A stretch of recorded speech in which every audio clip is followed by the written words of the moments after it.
there. I'm excited to be with you on day 4 of our 21-day Bible reading plan through the Sermon on the Mount.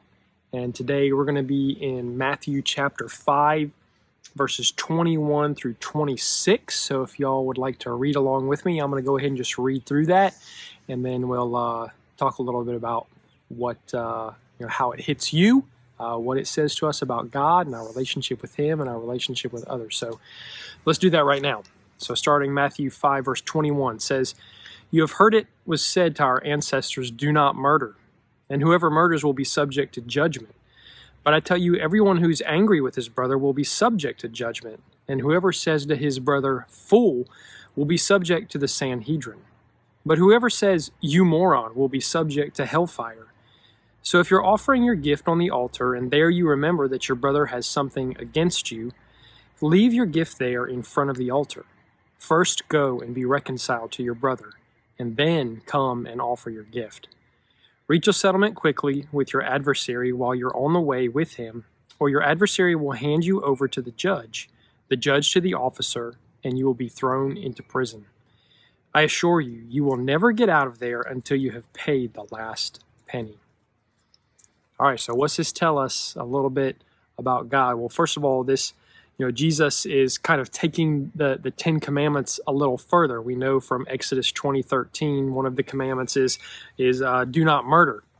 So we want to make sure that we don't even have the thought or the intention in our heart to feel that hatred, that anger towards somebody.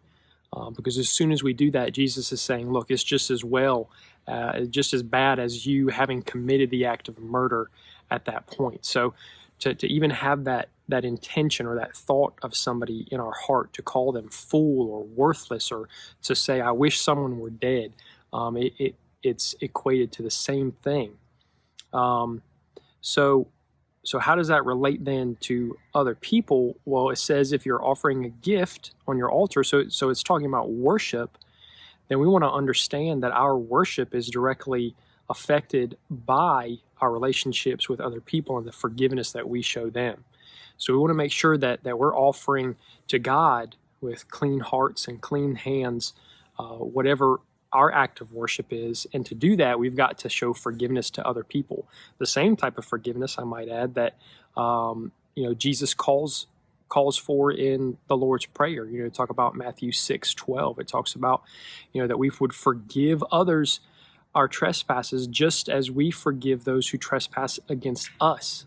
So God's going to forgive us the same way we forgive other people. So we want to make sure that we're offering that forgiveness, seeking that reconciliation with our brothers and sisters in Christ, so that there's nothing between ourselves and God when it comes to our worship. The final verses where it talks about reaching a settlement quickly. I think this has a lot to do with mercy. The Lord has shown us such a great mercy through His Son Jesus, and He wants us to show that same mercy to those around us, because we need the mercy. God knows we need it, and so He wants us to show mercy to others. And that if we're having a dispute between somebody, we should always speak mercifully and act mercifully, so that it's a reflection of who God is, a reflection of the mercy we've received in Christ Jesus. And if we don't show that mercy, though, there's going to be consequences for that. The Bible tells us that we'll be judged one day for the bad things we do, but for the good things too. So I would hope that we would live merciful lives, lives of love towards one another, because we know just how precious that mercy is for us. So that's my reflection for the day. Hope you guys have an awesome Thursday, and I will see you tomorrow.